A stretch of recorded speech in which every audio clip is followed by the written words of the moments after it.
Hey guys, welcome to another MapleStory Beginner's Guide episode. Alright, so I'm gonna try to talk slower because I noticed, especially for the past couple of videos, I am speaking way too quickly, so I'm gonna try to slow it down a bit. But today I want to talk to you guys about Link skills and Maple Legion. I touched on these two systems multiple times because of how important they are, and I frankly believe that even now, there are still a ton of players who really underestimate how important it is to train up other characters for your main. Speaking of main though, if any of you are still struggling with picking your character, this is basically hands down the best way to do it. You have 100 flavors to choose from the next time you walk into a Dairy Queen, Baskin Robbins, Cold Stone, or anything of the sort. So the best way to figure out which flavor is for you is to straight up just try all of them one at a time. It's gonna be a waste of money, but you know. With that in mind, I don't want you guys to think that you have to spend 6 to 8 hours on every class. Even though I wager to fully enjoy a class, you honestly have to get to like level 200 and get the fit job skills, because that's just how the cookie crumbles these days. But that doesn't necessarily mean you'll have to play every class to figure out what you want to main. So in the event you absolutely cannot decide what to play, the best way to soul search is just to look through the Maple Legion and Link skill system. Touched on this in episode 2, so I hope you were at least acquainted with it by referencing the links in the previous videos. These two systems are one of the longest term investments you'll be doing in terms of time. Doesn't matter if you're in reboot or normal servers. The ultimate goal is a Legion score of 8,000, which means about 40 level 200 characters give or take. Basically add the levels of your 40 highest level characters together, and for Link skills you want to reach the max level of at least 12 of them, so for some of your characters that can easily mean level 210. Let's quickly brief you on why Legion and Link skills are so important if this is your first time hearing them. Since a good majority of them grant you bonus stats in the form of a percentage, it's easy to see why that amount might seem very insignificant, like what is 3% more boss damage going to do when you're level 30, right? And yes, to an extent, that is true. If you do 100 damage to a target, 3% extra damage isn't going to really do very much. Even 30% extra damage will only do 30 damage, big whoop. But once you start reaching the higher levels and your damage starts to climb up there, getting an extra 30% damage on like a million damage turns into 1.3 million. Now that's a lot. So think of it as just something that will help you scale into the late game, and there's a ton of stats to get. Link skills provide a bunch of different things. Won't go too much into detail since there are dedicated videos for you to check out later, but if we take 12 Link skills together for the sake of argument, let me make a list. So there's our hypothetical list, and let's just say that all the classes that do have a level 3 Link skill are level 3, or just max level no matter what class. That means from those 12 links, you would get 30% boss damage, 30% crit rate, 53% total damage, 4% crit damage, a buff that gives you an extra 60% bonus damage for 12 to 17 seconds depending on your buff duration, 25 all stat, 10% all stat, and 15 weapon and magic attack, which is a big deal. Mind you, you need all of them either level 140 or 210, but think about it for a moment, that's pretty damn OP even if you are only level 10. Those are just combat stats too. Some other links give bonus experience like Mercedes, Evan, Aaron, or you can even get valuable utility skills like the Resistance Link or Mihai Link. Lots of stuff to choose from.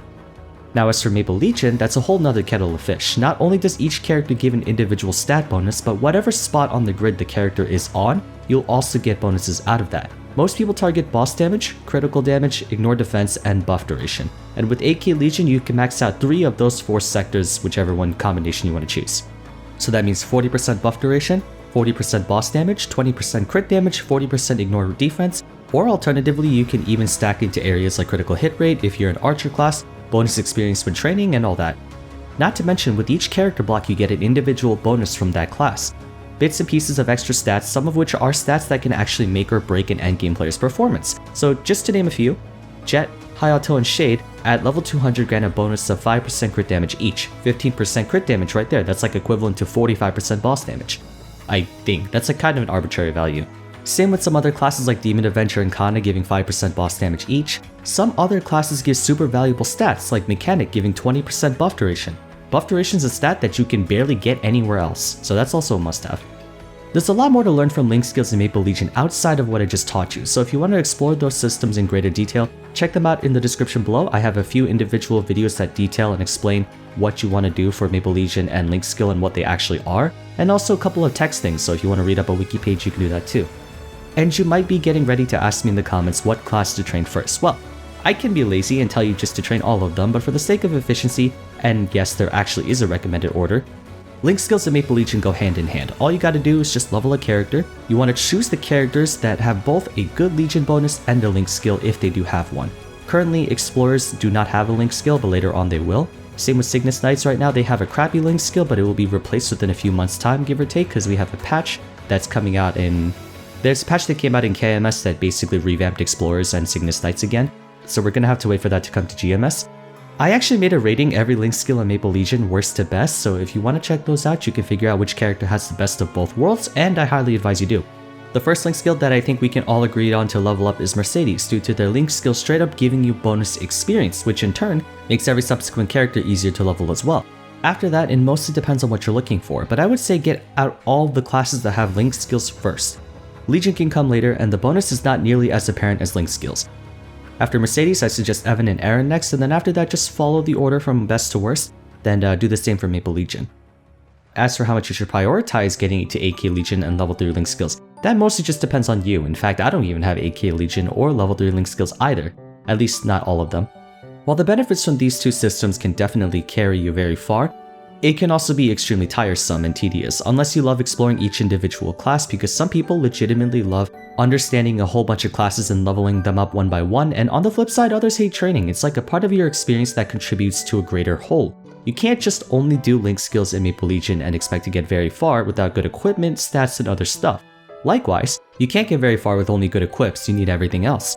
That's why I get really annoyed when people think all it takes to get far in Maple is a credit card, because there's so many other things you have to do to get a strong character, not just get good equipment.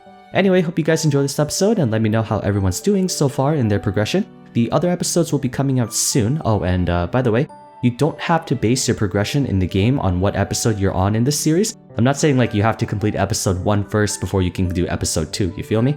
Take liberties to go about it in your own pace and direction.